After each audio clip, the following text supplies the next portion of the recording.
Dave. Dung beetle walks into a bar and says, "Is that stool taken?" For goodness sake.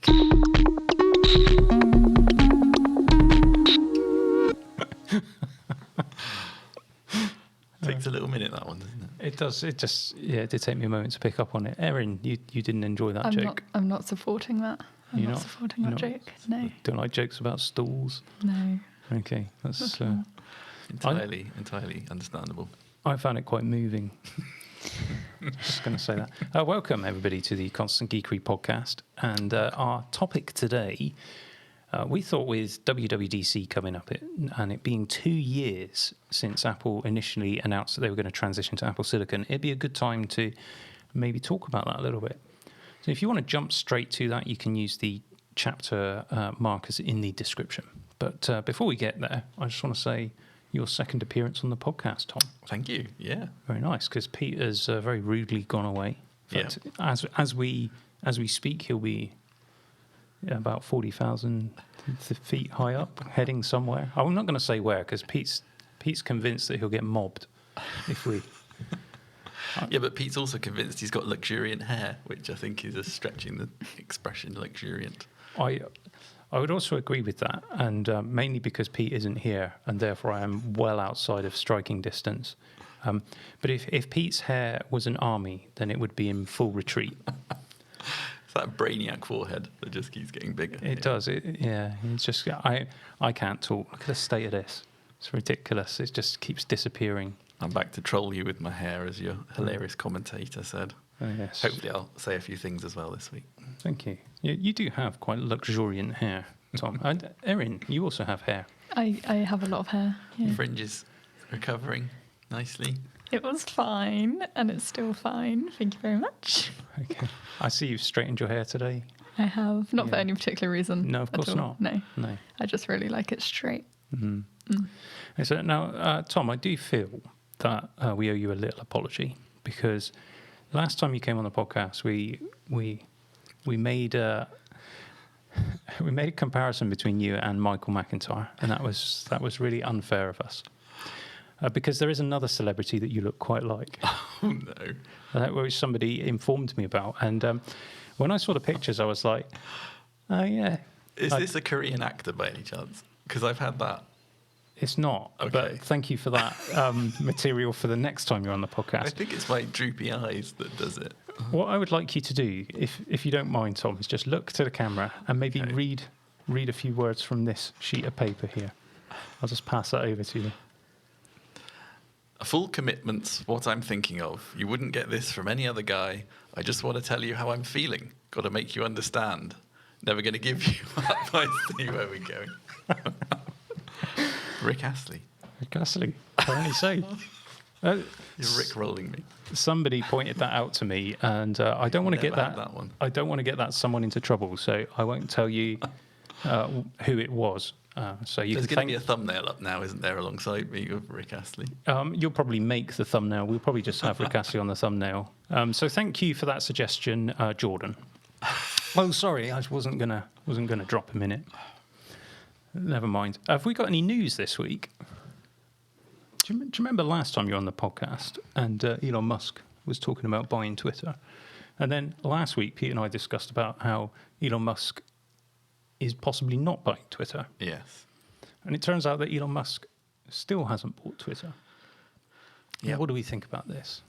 Yeah, it reminds me a bit of when people buy houses and they wait for the survey on the house and then say, oh, there's a bit of woodworm on the porch. I'm going to offer you 10 grand less.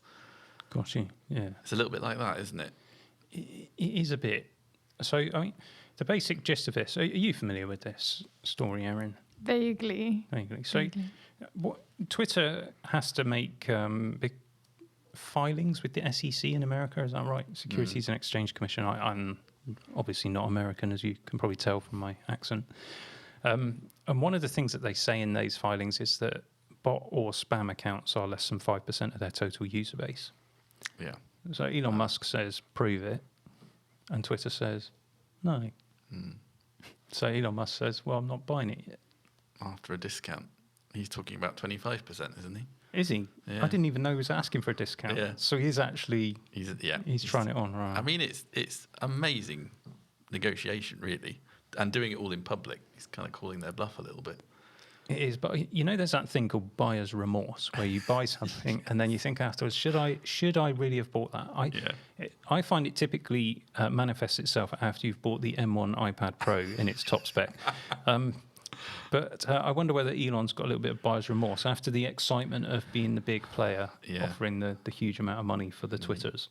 He realises quite what he's done. Yeah, I've really just offered $44 billion for Twitter. It'd be like bidding on Pete at a charity auction, a sort of a kiss from Pete Fairbairn at a charity auction, and then you suddenly realise you are a glutton for punishment. When he comes back, he's going to listen to this. Just get my own back. Now, I had an interesting email today, which I wanted to share with the audience. I just wonder what you make of this. Mm-hmm. Okay, so obviously I get lots of companies offering to send me product for review. And the basic gist of this is that we say, yeah, okay, we'll accept some product for review, and here are our terms. So what we always say is, we're not going to guarantee you any kind of turnaround or delivery time frame. And we're going to be free to say what we want. You don't get to amend anything. You don't get to see it before it gets published. Yeah. None of those things. And the reason why is because what they're buying with their free product, if you like, is an opportunity for a chance of some exposure. Yeah. This isn't a commercial arrangement. They're not paying us to produce a commercial. Yeah. In actual fact, it costs more money to produce the review video than the value of the product that they send us. Yeah. So all of these companies know full well that they're just going to send out a whole bunch of review samples in the hope that some of it sticks and they get some exposure. Yeah. So anyway, I'm a little bit behind on all my reviews, and I've got this person contacting me to basically, in broken English, because they're from a different part of the world and English isn't their first language, always a problem, is saying if you don't put the video up, then basically I'm in trouble with my employer, and they'll take the cost of the product out of my salary. Nice. So I'm trying to work that out. I mean, first of all, if that's actually true, then that is disgusting. And any company that does that to their staff will definitely not be getting featured by me on my channel anytime soon. And I'll even remove all of the content I've already made. I wonder, though, whether it's a bit of kind of a gambit, a bit of emotional blackmail to try and get you to put the thing up early. Yeah. And if that's the case, then I won't be reviewing any of their products anymore either. So whichever way it goes. Yeah. It's daft, isn't it? But can you imagine that? Imagine being a worker in a part of the world where wages are probably not that high, so the proportional cost of the product is much higher for this person's salary. Imagine that. And it's not like the owners of the business don't know the game. Yeah. They know what they're up to. They know that they've got to send out so many products to get some response, and that there's no guarantee. We don't sign a contract or anything. There's no guarantee of anything. They take all of the risk. So why would you then put that risk on your employee? Yeah, pretty shocking employer tactic, if it is indeed the employer. It's horrendous. We've probably all got experiences, though, haven't we, of terrible employers. Have you got any experience of a terrible employer, Erin? I have, they used to make me work overtime, all the time. I'd have to set everything up by myself, constant harassment and insults and interrupting my workflow. So, yeah, really bad. And actually thinking about it, I've only ever been employed once. You suck. Do you know that? I think that's a bit of payback there, Dave. Well... And by the way, it's harassment, not harassment. Harassment. The dictionary according to Erin. In fairness, we do give you plenty of abuse and stick on the podcast. Everyone, of course, thinks that you're suffering and I am. It's terrible, but you don't know Erin. That's all I'm going to say. I'm crying. Blink twice if you need rescue. Have you ever had a bad employer? I've had a pretty good run. The one does jump to mind, and I should preface this by saying this is not on my LinkedIn profile, and nobody here or anywhere else knows where this employer was, but it was in the IT department of a educational establishment Okay. a number of years ago, and the head of the department ran it effectively like his own little personal enterprise, and used all of the sort of equipment and facilities for his own little side gigs. So we had one of the very early Canon. It was a really, really high spec multifunction printer, like a big thing, and it was proper high quality inkjet for the time.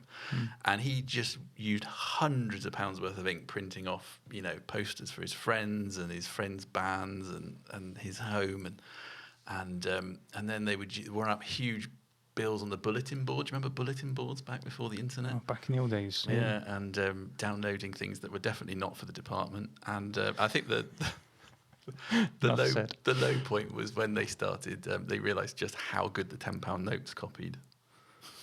Back before plastic £10 notes, and that was my cue to leave. Move on. How about you, Dave? Have you had any? I've had a few stories, and there's a few places where I've worked where I haven't helped situations either. I don't think I'm a very good employee. I think I'm a better employer. He's excellent. Erin disagrees. Strongly. Tom has to agree. So, Tom, if anybody doesn't know, Pete and I started a web development agency, and Tom is our managing director, which is the same as a CEO in America. It is, yeah. Although I've noticed some British companies seem to be confused about that. And I've seen some companies where they have the American titles and the British titles. Okay. So you have a CEO and a managing director. Just a hefty management level. Yeah. And a CFO and a finance director. And interesting. Anyway, long before all of this, and now some people who are watching the podcast and who know me from way back may know which company this is. And I don't care if people know or not. Okay. I don't even know if the guy is still alive. Well, let's call him Al, because that was his name. And so I went to work, and I was working as a development manager for a website development company, doing coding and stuff. And he offered almost a 50% salary increase to go to him. Okay. So I decided to make the move along with a designer who later became my business partner in my first business. And we realised fairly quickly that we had possibly not made the right decision, because it was either the first or second day of working there. And this news presenter comes in, like a local celebrity on the local TV news, who'd had a website developed by the company, but had fallen out with the boss. Right. And the boss had him up against the wall by the throat within moments of him walking. Look at Erin's face. She's like, what? You didn't even realise these things happened. Youth had it bad. Yeah. And whilst he's kind of pinned up against the wall, he looks across at me and goes, why do you work here? I'm like, yeah, sir, that's a fair question, given the circumstances, and it deserves some serious thought. You think that's the anecdote, though, and it's not. That's just the preface to the anecdote. Okay. Gets worse. So, it does get worse. So during the time I was working there, 6 months or so, I rewrote their content management system. Okay. Redid all of their development processes, rebuilt server farms for, basically set up a fully functioning web development department, something that could go forwards, and even recruited some staff for it as well. And about 5 months into my employment, I booked a holiday. We went to America and Canada. Michelle was just pregnant with Thomas at the time, so 15 years ago. Yeah. So here we are, Niagara Falls. Right, nice romantic place to go with your wife and on holiday, and trying to pay for the hotel with my card, and my card got declined. So I'm like, okay, better go and check the bank. Check the bank, hadn't been paid. Right. Okay, that's a bit weird. Phone the UK, asked to speak to the boss, and he comes on the phone and he says, right, Dave, are you coming back to work? While you're on holiday. Well, I'm like, yeah, when I get back from holiday. And why haven't I been paid? And he's like, there's this website and there's a problem with it and it hasn't worked. And what happened was there was this website that we didn't quite get finished before I left. And all that needed to be done was to have the payment gateway set live. So this is the mechanism to take the payment. And all that is then required is the merchant account ID, which we didn't have. So the client needed to provide us their merchant account ID, and we just put that in a text file, upload it to the server. That's it. I'd already done the integration in test mode and tested it thoroughly. And I left instructions. Wow. But they weren't able to follow them for whatever reason. So I actually had to call the bank and arrange a temporary overdraft because I didn't have any savings at the time. It was all we could afford to go on this holiday. And the bank bailed me out very kindly. And when I got back to the UK, our flight came in on Friday. You know, when you come back from the States to the UK, you get a little bit of jet lag, don't you? Not much, but a little bit. Yeah. I got up Saturday morning, first thing, jumped in the car, drove to the office, and because I wanted to just get it fixed and have it done. I couldn't hand your notice in, but well, all in good time, Tom, all in good time. I couldn't get into the building. So I just went home again. And I went in on Monday morning, and he was waiting in the doorway. And as soon as I, pulled him in my car into the car park, he sort of went inside the building. I come in and said, I couldn't get in at the weekend. I came in to try and sort it out. He goes, yeah, we changed the locks. So I was like, okay, well, I'll fire up my computer and get it fixed. Yeah, wiped my computer. wow. Had to reinstall my computer before I could then fix the problem. That took, a good 30 seconds. And I still didn't get paid for another week after that as well. Unbelievable. And then when I then handed in my notice as soon as I got paid, obviously, then I was waiting for my final pay, and he withheld that as well over some jobs that he wanted me to do. And I was on the phone to him and saying, I haven't been paid, Carl, yet. I want to get paid. And he's like, well, you only want the money. He says, you don't care about the business, you just want the money. It's like, yeah. That is what I come to work for. Yeah. That is unbelievable. Wow. I used to, it was one of those places where you had to be in early and leave late. You couldn't just clear off at 4:30, Erin. No. There was none of that. The audacity. Yeah. The audacity. I was drinking about a litre to 2 litres of Red Bull a day just to get through the work. It was crazy. Dear. So, did he go on to great things in the business world? do you know what he did? He got phoned one day by a company representing ex-military personnel. All right. And looking for jobs for ex-military personnel, and he told them that he'd rather employ a paedophile, and made his way onto the front page of one of the national newspapers, sticking his finger up at the photographers. Employer of the year. Just incredible, honestly. And I feel there's a LinkedIn post in there somewhere. well, yeah, don't work for people like that. But you don't know. That's the problem. You don't know what's going to happen and what troubles someone's been through in their life that makes them so paranoid. And sometimes, it doesn't matter what you do for someone either. You just it's never good enough. Yeah. Yeah.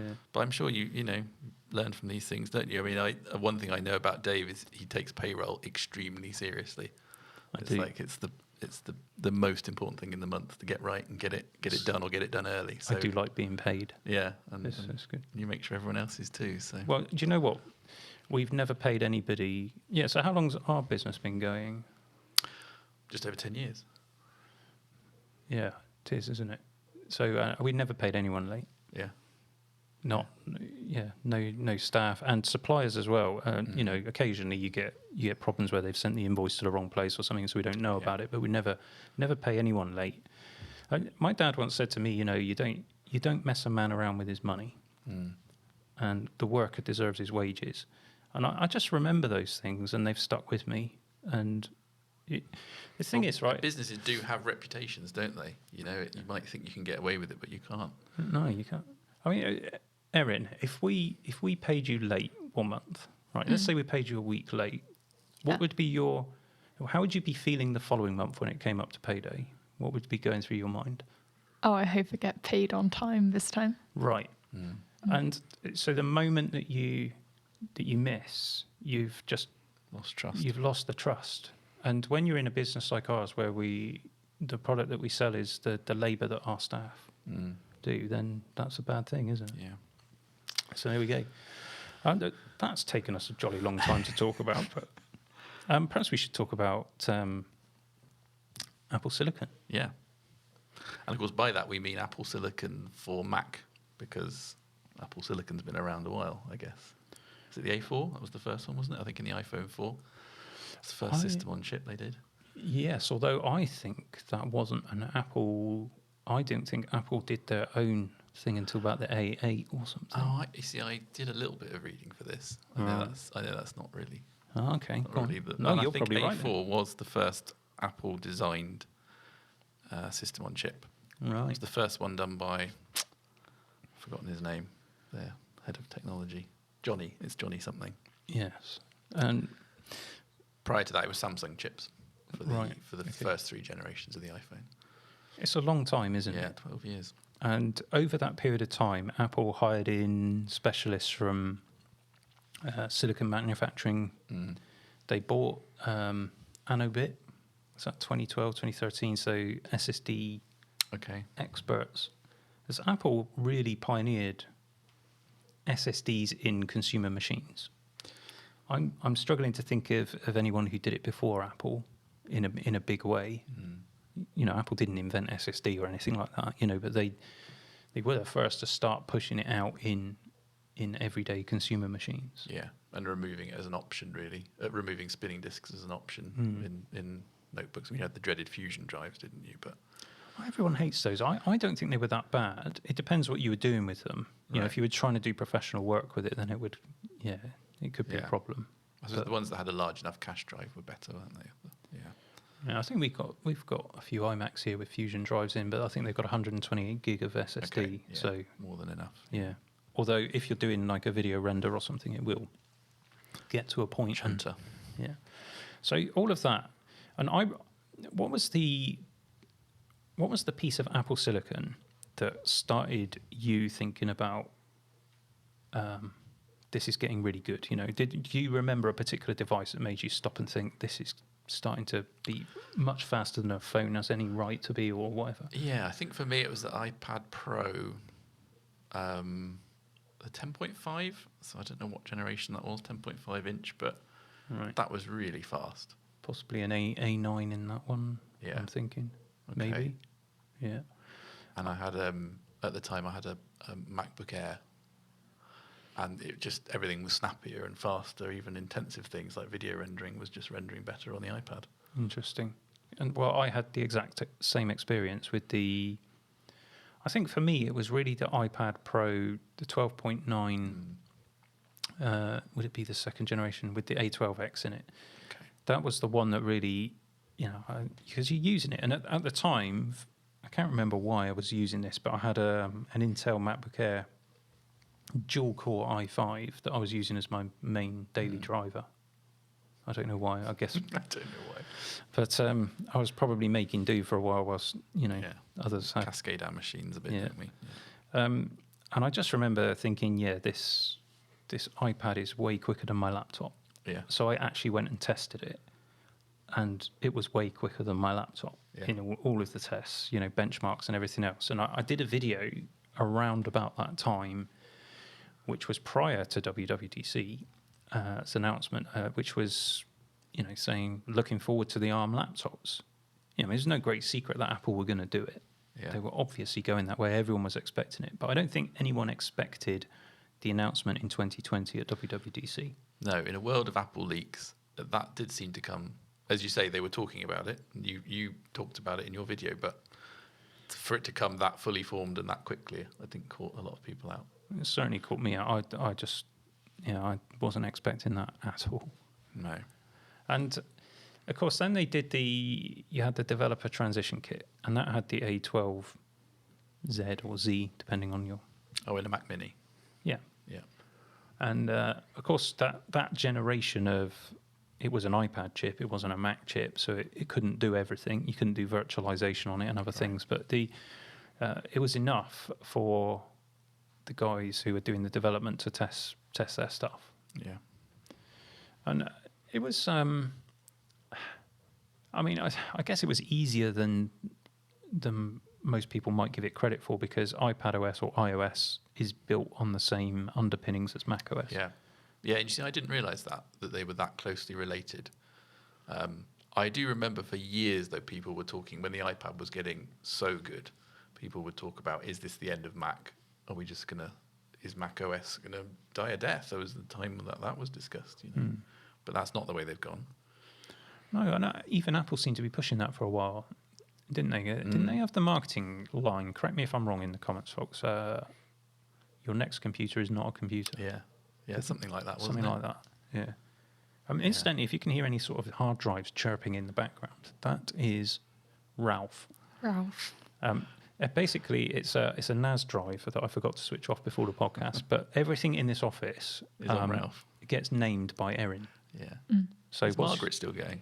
Margaret is out of commission. Oh. Yeah. What was Margaret? How was that? Margaret was my big computer. Your computer. Okay, excellent. And what's your plant called that's on My your plant desk? called Stefan, and then I've got my speaker called Wilbur. Excellent. And you actually print out labels for all of these things, don't you? I do, yeah.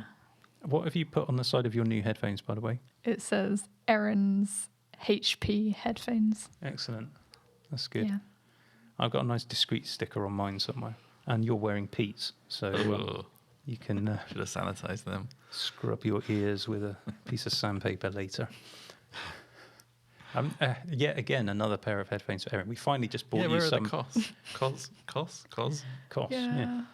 yeah. I would have been fine wearing them, but Dave was like, no, you need proper ones. So It's not that they're proper ones, it's just that they match this, so that if ever we have a third guest who's actually important on the podcast, then they'll have matching microphone I'm going to and bedazzle headphones. these pink Are you? out of spite. Oh, yeah. I look forward to seeing that. Okay. Where do we get to? Get sidetracked all the time. So we had the developer transition kit, not a fully functioning Mac chip. So then the M1 comes, which was based on the same processor cores as the A13 chip. Yeah. Lots of people said that it's just an A13X with a different name. What do you think about that? No, well, I know that not to be the case. Yeah. I may have said that myself in the past before being corrected. Yeah. So what's in addition then? Your CPU cores are essentially the same. So it's the low power, high power ones, isn't it? Yeah, so that in itself, that's not something that Apple has come up with. That's an ARM architecture. That's an ARM architecture thing. And of course, Apple's using the ARM instruction set, but they're extending it. You've got to think of these things like building blocks. Apple took the building blocks, tried and tested from their portable device division, if you want to call that iPhones and iPads.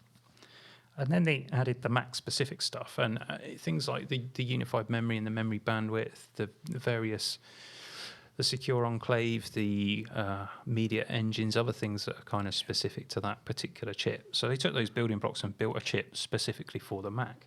Yeah. And of course, you said to me earlier about this, that you're surprised at how well it has worked. Yeah. Yeah, that's right. It doesn't feel like a first generation product. It feels tried and tested. I remember when they first were announced, people were saying, "Oh, do you want to jump on this early? Do you want to be a beta tester?" But actually, it's not proven to be that.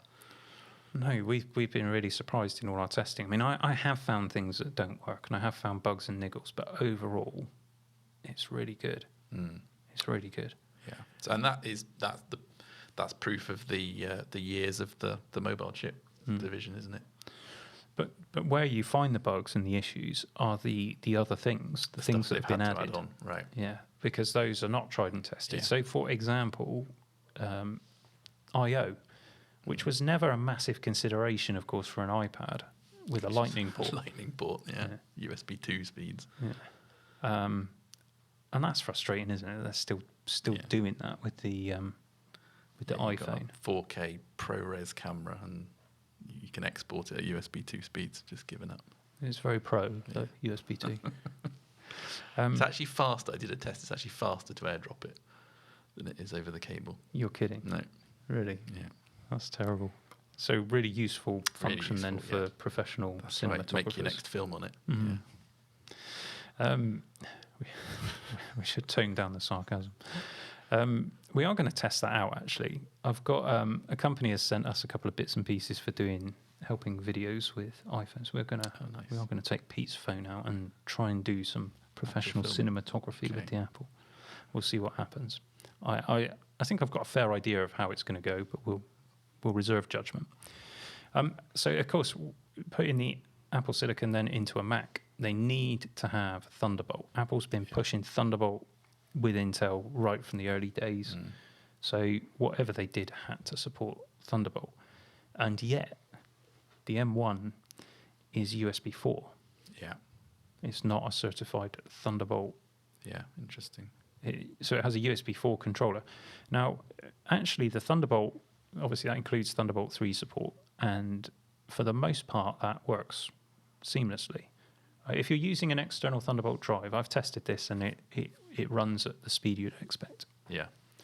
There are a few Thunderbolt peripherals that I've tried that don't work, and some that do. Yeah. And I would say that the ones that don't work are quite niche things. Right. Things like professional audio interface I've got just will not work. So that's something that's going to need ironing out, isn't it, for M2, the I/O side of things? I think so, especially the USB side of things, because the USB performance, and again we've shown this in various videos, is just not there. Quite often it runs at 5 gigabits instead of 10. Right, yeah. And it seems to depend on what the controller is in the device you're connecting. Oh, yeah.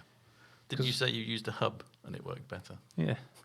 If the particular hub you're Can't using... get away from the dongles. No.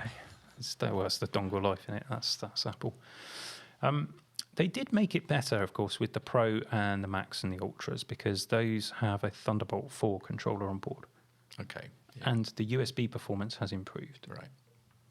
And I would expect that with the next generation of chips, the M2, that we'll hopefully have full USB performance. Yeah. But for a long time, if you've been kind of hoping that this was just a driver issue or something that'll be fixed with an update, it doesn't look like it, does it, after this amount of time? No, it's a hardware issue.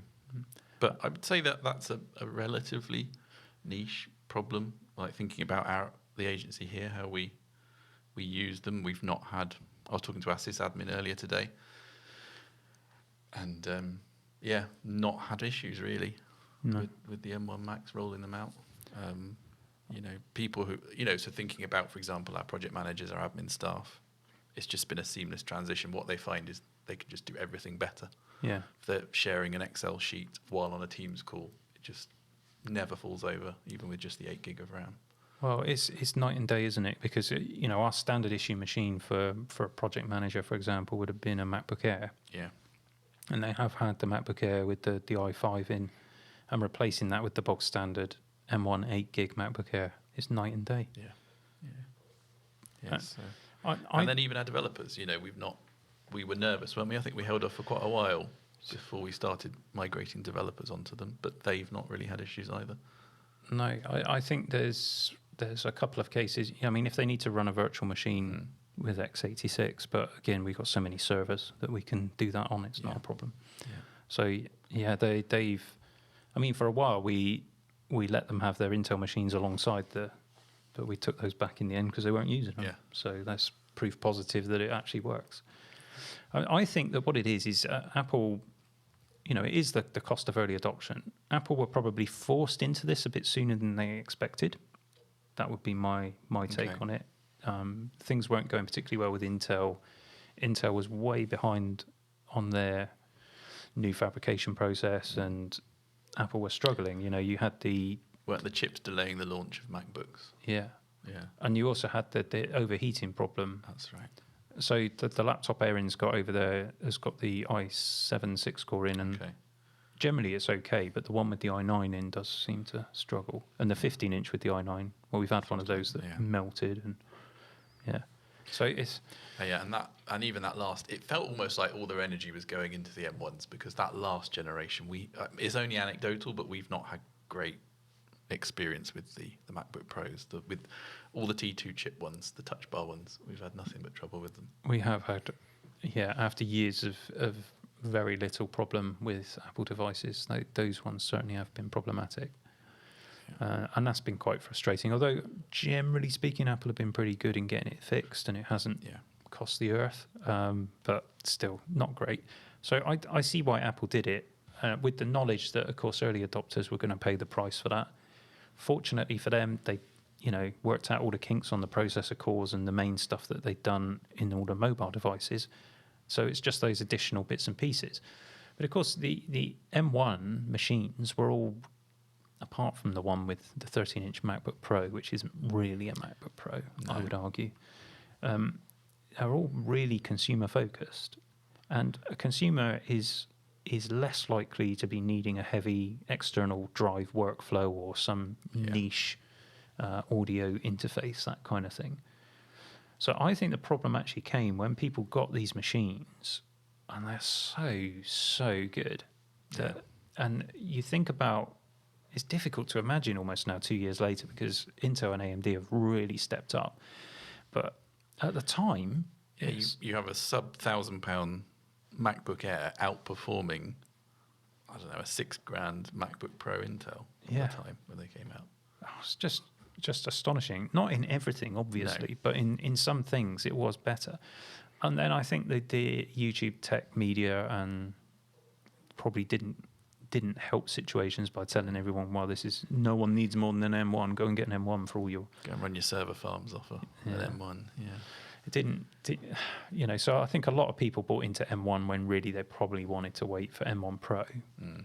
But there we go. It really, though, it's an inconvenience, that's for sure. I found it frustrating with the M1 Mini that I have. Right. But generally speaking, it wasn't a game stopper. No. And with this one, even though the USB performance on the... I say this one, sorry, you might be listening on Spotify or iTunes. You can check us out on... Like I do, you in the car. Check us out on YouTube if you want. Just search for Constant Geekery Podcast. You'll find us. So both Tom and I are rocking the M1 Max 14-inch. Yeah. And this has been epic, this notebook. Really good. Yeah, agree. In the main. But have you noticed any issues? Odd little glitches. Yeah. Yeah. Just things that you don't expect from a Mac. But few and far between, I would say. Yeah, I have had some weird bugs. Okay. I have to say that I don't remember seeing on other Macs. And there's this thing about these machines as well, and I think we've discussed this on the podcast before, so I won't labour the point, but it's difficult to describe, but they don't feel as smooth as the Intel versions. And we were talking about this back along, and I think the conclusion we came to was that because they've sped things up so much, the memory is so blindingly fast, the SSDs are crazy fast, is that this is now exposing other areas of the system that we've never exposed before, and so there are still bottlenecks in there. Yeah, that's interesting. You were mentioning the cache earlier as a possible. Yeah, so this is this actually it almost upsets me. I'm going to say almost because I don't know enough about it, I don't think. But some people who are far smarter than me have been investigating the cache memory situation within these M1 chips, particularly the top M1 Max model with the 64 GPU cores, right, and the Ultra model. And general consensus is that for some tasks, that the cache becomes a bottleneck. Okay. And actually means that it's incapable of using all of the performance that's available. Right. And lots of people are trying to track this down exactly as to what it is, but certainly there is something there. Something there. And that's not going to be fixable, is it? That's wait for the M2. That is just the way it is. And we have given purchase advice on the channel, which is good purchase advice. So I think there's a video with M1 buying guide on the main Constant Geekery channel. It doesn't include the very latest Mac Studio because that was released afterwards, but it's the same chip, so you'll get the idea. On how much memory should you buy and all these other things. You might remember when we tested these laptops, because Pete has got the same 14-inch MacBook Pro, but he's got the version with the 64 GPU cores. Yeah. Or we've got the 48. Yeah. and he's also got double the RAM. Of course he has. And what we found when we did our testing is for video rendering, at least, for most codecs, there's no difference in performance. No. He was crestfallen for about a week after that. That said, if you fire up a game or a specific render from a 3D app like Blender or something like that, you will get more performance. Yeah. It's about trying to find the right chip for you. But anyway, there is this limitation built in. So Apple are selling these chips and people are expecting, oh, okay, well, we've got 64 GPU cores, that's going to be X% better. Or in the case of the Ultra, I've got 128, so that's going to scale up, and it just doesn't scale. work. And most people are not able to use it. In fact, I think most users, even professionals who are pushing their machines hard, will struggle in normal use to use more than 32 gigs of RAM. Yeah. I don't think I've ever been aware of hitting any kind of bottleneck with the RAM. Unless like Erin, you like to run Chrome. I love Chrome. Of course you do. Chrome loves your memory. It does. Yeah. But that's infinity, isn't it? There's no memory that you can have that will keep Chrome happy. It's a bit of a running joke in the industry, folks. If you like Chrome, there's nothing wrong with Chrome.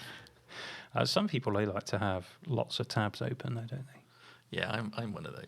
Are you? Yeah. Typically, how many tabs might you have open? 10, 15? Yeah, see, I don't think you're one of those. I think 10, 15 is probably still within the realms of reasonable. What might you get up to, Erin? I keep it down to 5 Check you over out. time. 5 windows, and then how many tabs in each window? 5 tabs. So what you've done without even realising it is that you're counteracting the memory consumption features of Chrome. I'm really smart like that. Yeah. Yeah. We knew that, and we knew that. So that's why you work here, Erin. And some people like to have hundreds of tabs. Hundreds of tabs open. I'm almost coming out in a cold sweat just thinking about the concept of So that. I do have that on my phone. I keep hitting the 500 tab limit. I keep having to find the tab to close. But it's different on the phone, isn't it? It's not inactive memory. I don't know. You know how you have a measure of respect for someone, and that measure of respect can go up and down. Right down. You've just lost at least 10 points. Dear. Yeah. Your OCD wouldn't permit that. I can't even have multiple apps running on my phone. I occasionally have to just my wife's like just that. flick She them closes all it off. down. Yeah, even though you don't need to, and No. even though I know full well that makes no difference whatsoever to performance, I I can't. think you should be talking to a What, therapist swiping about up that. on them. Yeah. Yeah, I only have one app open at a time. Why? I don't like double clicking and having all of them open. It stresses me out. Double clicking. Yeah. Oh yeah, button. You're still a button user. Oh yeah, but yes, I still have a button. Erin's been talking about How's the getting a new GoFundMe phone. campaign going? We got one going. Someone did say there, in all seriousness, they were going to set up a GoFundMe campaign for Erin's phone. Can I just say at this point, don't whatever you do pay that. her. We do actually pay her, regardless of what she might claim. All you'd be doing is funding the ASOS addiction, so don't do it. That's what would happen, isn't it? Yes. Be honest, Erin. Yes, it would. If someone set up a GoFundMe and sent you the amount of money needed to buy a new iPhone, what would you actually spend it on? ASOS. Be misappropriated. And not just ASOS, you would look for all of the bargains on ASOS so that you got the maximum number of garments, Yep. wouldn't you? Yeah. Mm-hmm. Yeah. So there you go, folks. Don't waste your money. Sorry. Don't feel sorry for her ever, even when she cuts her fringe wrong. So I had to get it in. So mean. At least I have a fringe. Okay. At least I have some hair. She's fighting back. Finally, excellent. Been working on that one all weekend.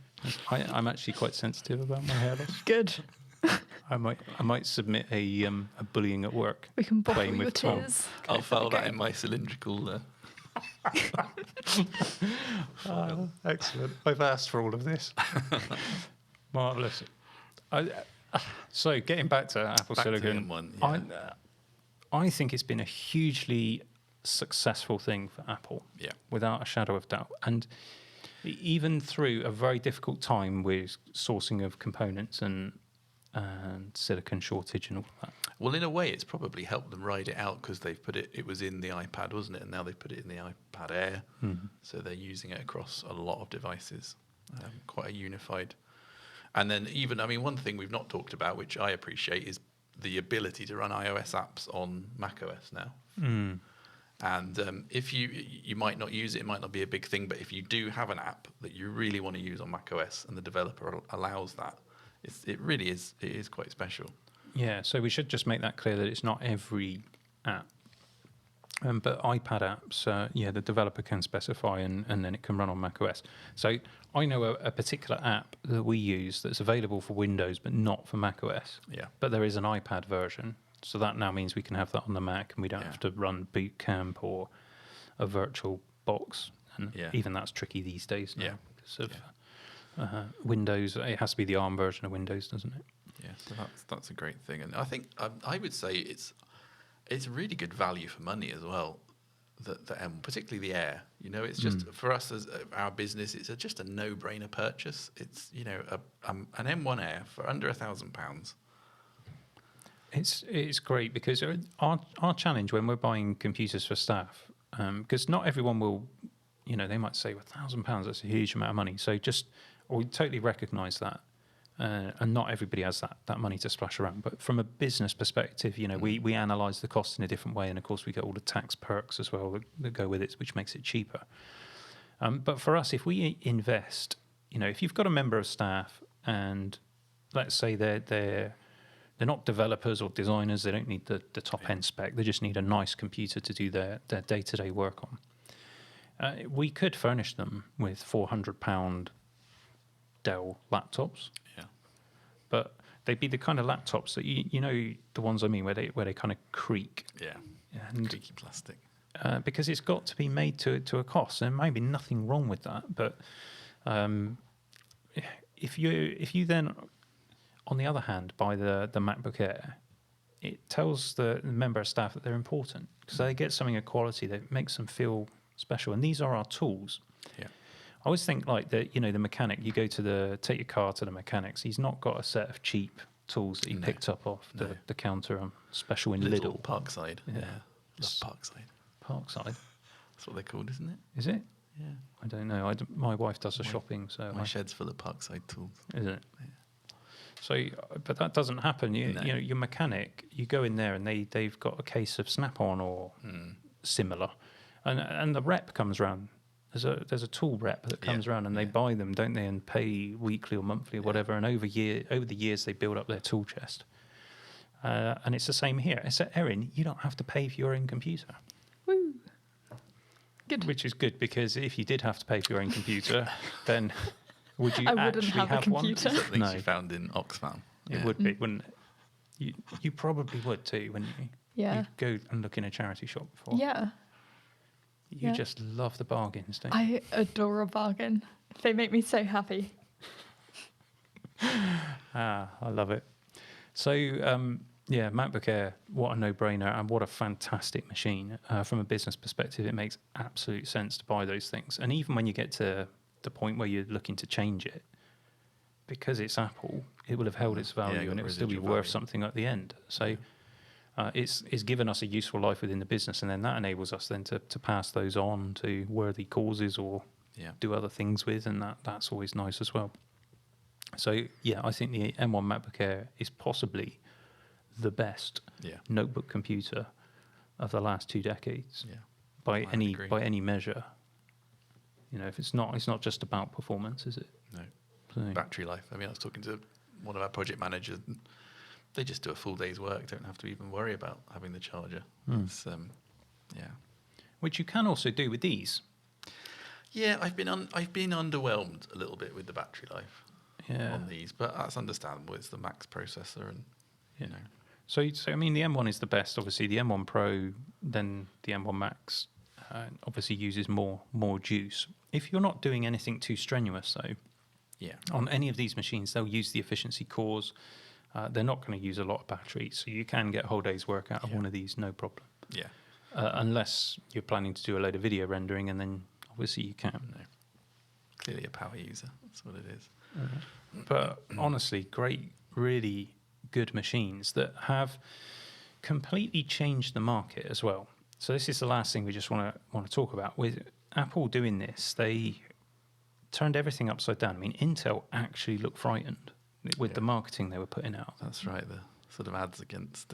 Yeah, it's incredible, and it actually caused. I mean, PC users should be really thankful for Apple doing this, because Intel have upped their game massively. I mean, the new 12th generation chips. Alder Lake, is it? Yeah. Yeah, they're amazing. Yeah. Really powerful chips. So you're seeing really cool Feels like stuff. finally a silicon war back again, which AMD and Intel didn't really have for a long time. No, and AMD are bringing new stuff to the party soon as well. So it's really, I mean, we've been saying this throughout. It's just a great time to be a tech fan, and you can just get amazing computers now that we couldn't have even dreamed of just 2 years ago. Yeah. I think that's amazing. Of course, the disadvantage of Intel and AMD's chips, even though they're or Intel at least, are certainly adopting the big little principle from ARM with performance and efficiency cores, is that their efficiency is still not as efficient as ARM. Yeah. So Apple is still winning on the battery and power consumption stakes. Yeah, which with the cost of electricity is a consideration, and then of course the longevity of the battery. So I guess Microsoft, is this going to leave Microsoft behind, because they did a processor, didn't they, with Qualcomm, and was it the Surface Pro X? Yeah. Which was underwhelming. Well, it's because a lot of people throw shade at Qualcomm. Now, I actually think Qualcomm are going to bring something to the party, and they will be looking to compete with Apple. And a lot of people have rubbished this claim because they see the latest generation of Snapdragon chips and basically Android chips, and there's not much of a step up over the previous generation, in fairness. I mean, I've got a tablet which I featured on the main channel, the S8, which has a Snapdragon in, and it's not much different to the S7 that had the previous generation one in. And it's nowhere near the performance, raw performance of M1 or indeed the A14 or any of those. But in actual usage, you don't really notice that. In general tablet usage, you don't notice that. So you don't need the maximum performance all the time. But that said, this is not what we're talking about when we say Qualcomm can bring something. It's not like they're going to bring a sudden new generation to the existing Snapdragon, which is basically a reference ARM design. Right.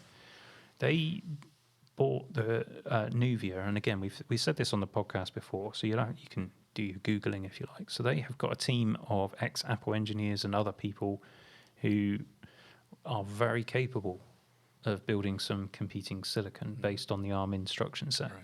And Qualcomm has said that the earliest we'll see that is 2023. And is this server focused? Did you say? No. Okay. Because, of course, that's what Nuvia was originally intended to do, but Qualcomm don't want to go that way. They want to bring some competing product. Okay. And there are already ARM manufacturers in the server space. So, this is a common thing now. People are looking to ARM because, as you said, the cost of electricity. Yeah. And, the planet. Got to think about all of those things. So have we broken Moore's law? I don't know. It feels like it's quite a dramatic leap, isn't it? Yes, it is. By changing the rules of the game, I think is. Yeah. And what Apple are doing, it's not the traditional x86 approach, which is make the sledgehammer bigger. Yes. It's about making a tool that's fit for specific jobs. And Apple have clearly had a mission in mind with the M series of chips. Video editing has been a big thing. It's obvious that I know people get fed up of us talking about video editing for these chips, but that's clearly one of the main things that they're very good at and optimized for. And they punch above their weight. So take the Mac Studio, for example, which has the one I've got is the entry-level one, which has the same chip as these laptops. Of course, it can run a bit hotter for a bit longer doing a render because it can fire up those fans. Thermals, yeah. And I've got a big x86 machine at home, so I've got a Threadripper Pro. It's got 2 Quadro cards in it. It's a bit of a beast. Yeah. Now, I'm not trying to say for a moment that the Mac Studio is faster than that, because it isn't. But it's fast enough that I'm finding I'm using my workstation less. Okay. And if you're not rendering all day, every day, does it matter if a render takes 10 minutes as opposed to 7 or, you know, that's not even time to make a cup of coffee, is it? No, and you're not Not if seeing you're doing it you're not properly. seeing your smart meter spinning around at quite that rate. Well, that's the thing. I mean, my workstation is best part of 1,000 watts. Wow. Yeah. I mean, yeah, okay, take the 2 graphics cards out of that, but you're still more than double the consumption of the Mac Studio. Yeah. In fact, actually, that would be double the consumption of a Mac Studio with the Ultra chip in. Ultra, yeah. So it's probably quadruple the consumption of my Mac Studio.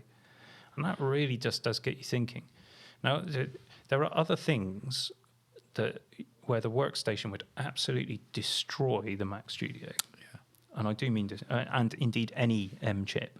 It will outperform a lot of them at certain tasks. But there are, when are you using those tasks? You've got to look at what you're actually using the machine for. Apple is very focused on producing solutions to problems that people have, rather than just throw more power.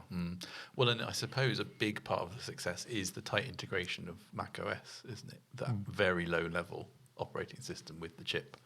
Yeah. In theory, they could probably add, something like gaming. If they wanted to go all in on gaming, they could integrate that at a very low level. And They could. I mean, all it needs is developer support. And actually, these laptops, I've gamed on this. yeah, I mean, the problem that's always affecting them is the lack of actual software that runs on Mac. Yeah. But there's plenty of Steam titles that do run on Mac. yeah, And this laptop is perfectly capable of gaming. You won't get all day battery life no, sure. playing games, and it will ramp the fans up. Yeah. So I've yet to really hear my fan much. So good job you went for that spec then. Tom. it is, isn't it? Do you find that you can send emails faster on that? Do you know what? Yeah, Outlook is just like that. Yeah, excellent, good. Money well spent.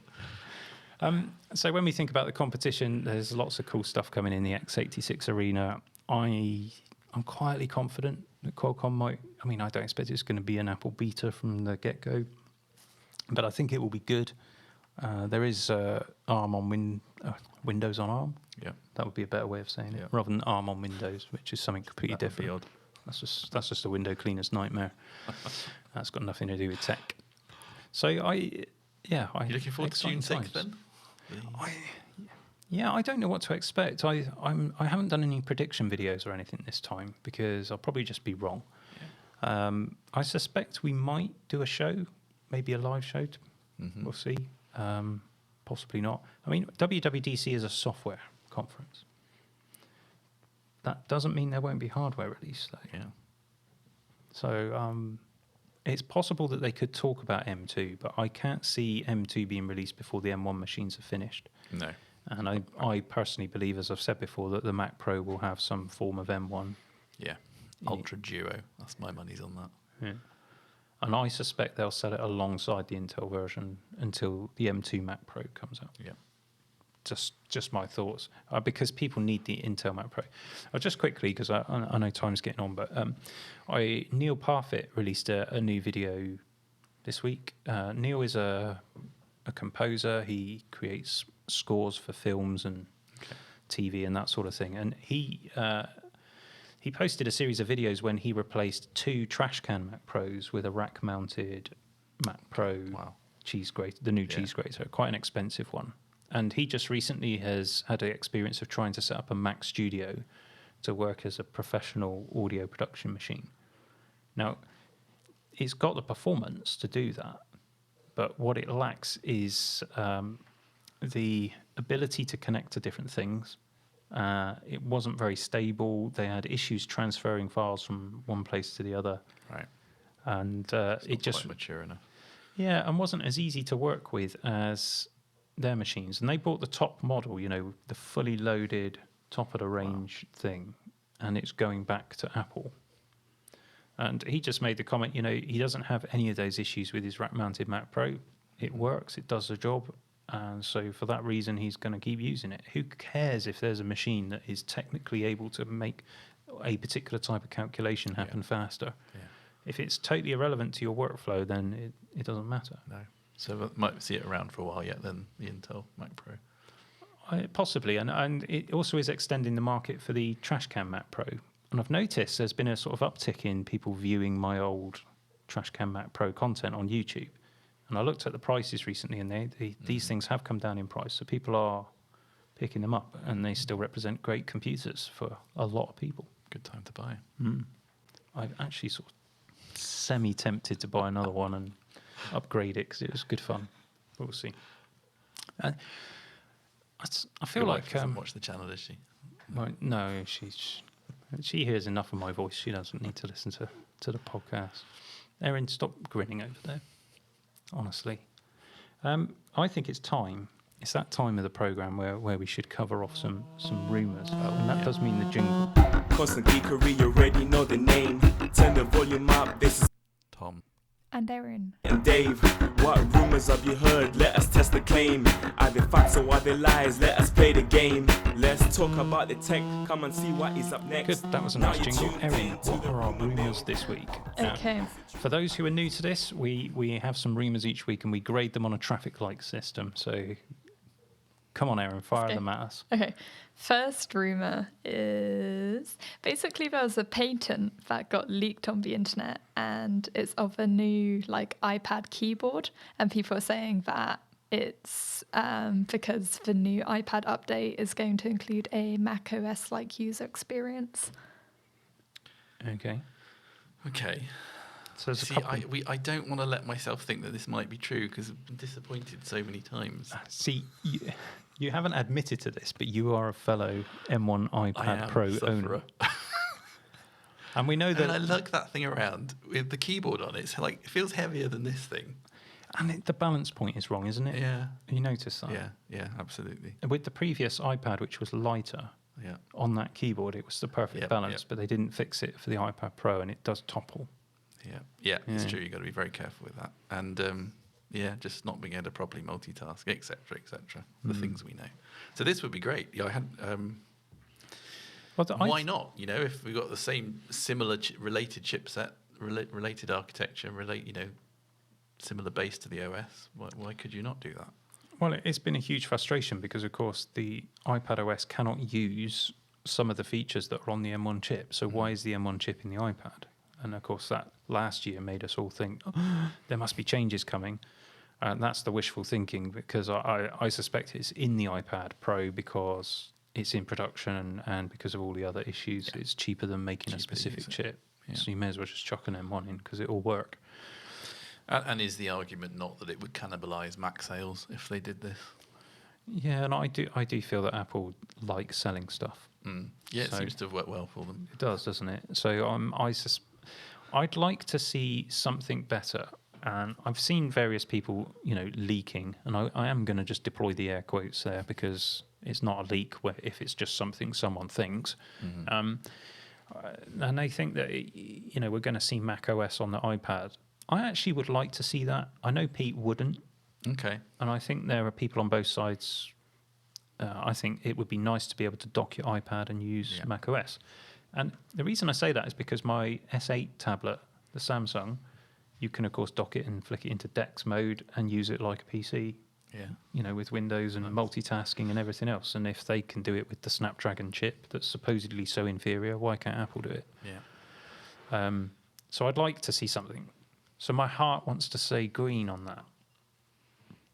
I don't even know what the question was, but my heart wants to say green to an iPad that can run something like Yeah, Mac OS. having looked at that link, which evidently Erin probably hasn't, but I don't think it's a keyboard patent. It's the OS, isn't it?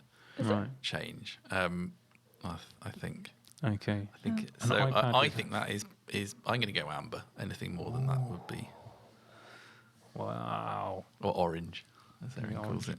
Yeah. I don't know. I've just been burned so many times. Do you know what? I'll be absolutely over the moon if at WWDC Apple announce that the new version of iPad OS on the iPad Pro will give you the ability to do Mac OS type stuff. Yeah. Either run an instance of Mac OS somehow or runs something similar to Mac OS, Yeah, proper just file proper support. multitasking. You know, it'd be nice to be able to copy something from one app and then Yeah. paste it into the other app without the app sort of force closing. And that issue. You have problems with that. Yeah, Right.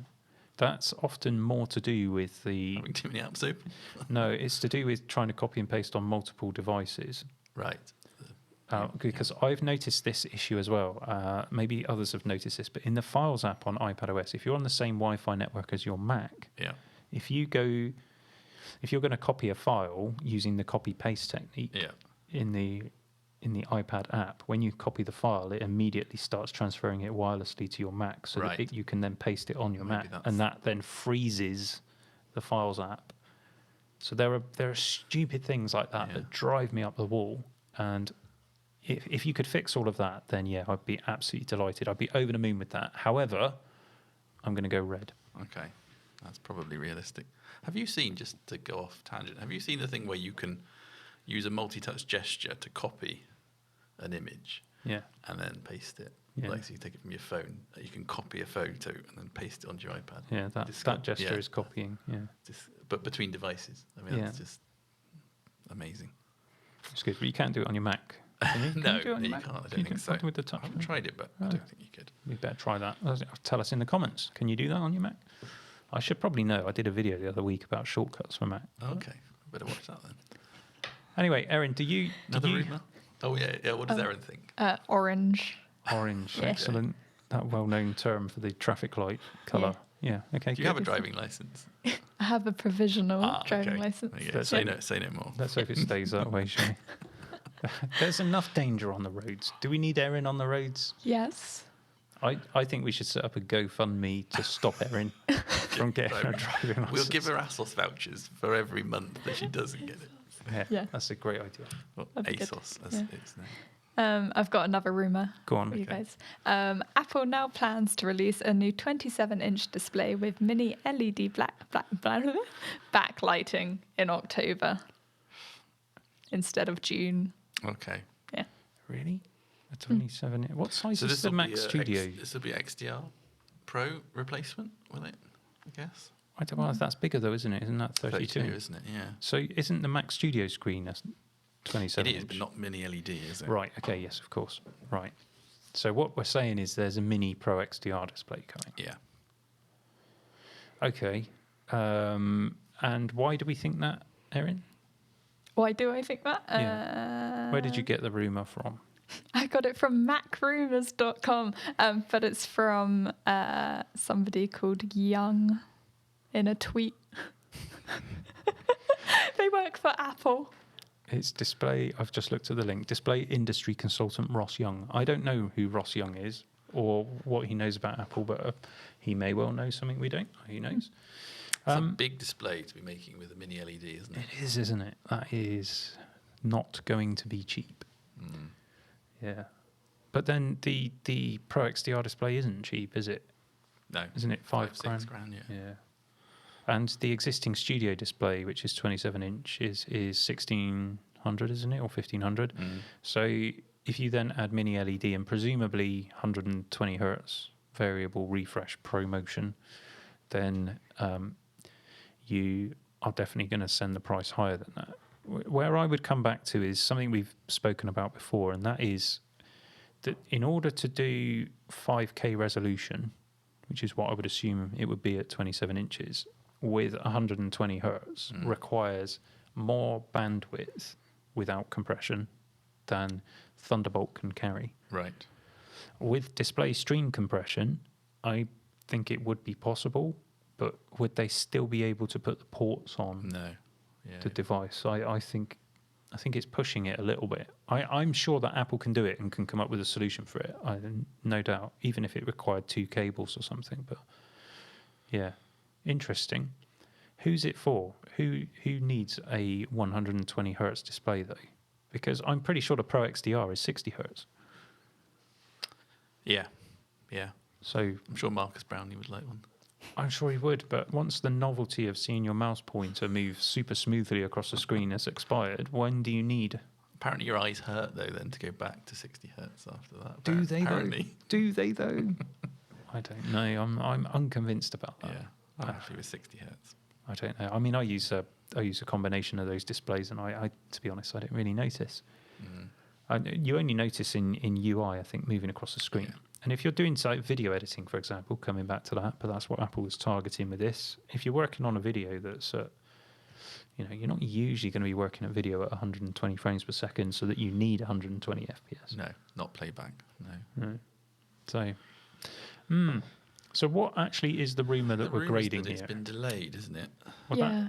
But then that implies that it exists. So first of all, is Apple making a 27-inch mini LED display with 120 hertz refresh? I think that's probably a green.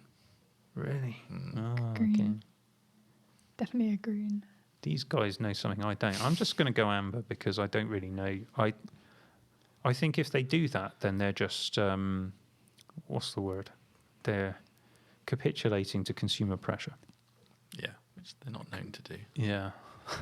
So and then will it be delayed? I'll give that a green. Yeah. Yeah. Forever. Everything's going to be delayed. It doesn't exist. And there will, of course, be, if nothing gets released at WWDC, people will say, not that, oh, well, that's because WWDC is a software conference. It will be because everything's delayed. Everything's delayed. So they were going to release something, but then it got delayed. Yeah.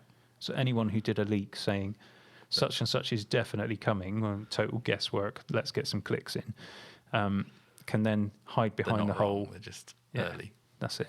Yeah, it's just got delayed. So there we go. We'll see. Come on, Erin, give us another rumour. My last one Yeah. isn't really a rumor. Well, it kind of is. So obviously Apple's coming out with a new VR/AR headset, and it's rumored to cost around $3,000. And that made me sad. I was just going to ask how it made you feel. So sad. So sad. This will make you feel even more sad. Okay. Is that if Apple did release an AR headset, even though most people will have no use for one of those things, I guarantee to you it will sell out at $3,000. Yeah. Yeah. People will queue up to buy it. And tech channels all across YouTube will max out their credit cards to get it in every colour possible before the inevitable why I'm returning my VR AR headset. I don't know if it's my age, but this just doesn't appeal to me in the slightest. You don't fancy a bit of I suppose I metaverse? don't game either. That's probably the main thing. I feel like we spend enough time on devices without having one strapped an inch from my eyes. Yeah, I have no desire for that. I love it. You do like a bit of VR gaming, don't you? I adore VR gaming. It's like one of my favourite things to do. I bought a VR headset and it made me feel very, very ill very Weak. quickly. I don't think I'm weak. Weak. Okay. Anyway, I broke out in a sweat and felt like I was going to vomit, so I took it off and packed it up and sent it back to Amazon. So some lucky person out there, and Got it could be Dave. you, it could be you, Dave's has got sweaty. my sweaty headset. You're like one of these old people that do it and then they fall over the coffee table because they can't work it out. So what do you play on it there, Erin? I play a lot of Echo VR, which is zero gravity frisbee. Wow. Yeah, it's fun. Zero gravity frisbee. You fly through the air and play frisbee. Okay. I'd be interested to watch you playing I'm VR really frisbee. bad at it. No. I don't want to watch the actual gameplay, screen. just I just you want in to a see room. you in a headset doing that. Yeah. So is Apple? I think we've had this rumor before though. So is Apple making an AR I feel like headset? Erin sneaks an AR VR headset in every week to the rumours, one way Secretly or another. wanting one. I'm just very excited. There's no business case for having one, and I definitely won't be reviewing one on the channel. So sad. You just have to make do with the other freebies that you get. Yeah, that's fine. Yeah, I don't know what to say about that. So is the rumour the price? Yes. Yeah, green. Yeah, green for that. Absolutely. Green. It will cost far more than any other comparable headset, and people will buy it. So there we go. I think that brings Rumour Mill to a conclusion, and probably the podcast as well, Yeah. because we're about an hour and 15. And Okay. that is Quite sort a of lot. where we hit these days. So Hopefully you guys have enjoyed the show, even despite Pete's absence. And Or perhaps because of. indeed. And I don't think Pete will be back next week either. Really? So, well, in fact, I know he won't because Yeah, of course. he's flying back on Monday. So, Oh. so we may need to He's stuck with me or someone else next possibly, week. yeah. So we'll figure that out, and we will be getting dangerously close to WWDC then. Yeah. So we might actually have to do some proper research and rumours. see what they're going to be doing. And also, we talked about iPod last week, and some of you guys shared your iPod experiences, which we enjoyed reading. And Tom, I know that you were a fan of iPod, but perhaps Yeah. we'll save that for next time. Yeah, okay. You can tell us about iPod. I'll bring in an old model, yeah. Good. And we'll leave it there. So thanks, everybody, for tuning in to the Constant Geekery podcast, and we'll see you next time. Yeah, Cheerio. toodaloo. Bye. Toodaloo. That's so British. You're so British, honestly. Toodaloo. I'll just sneak that in there.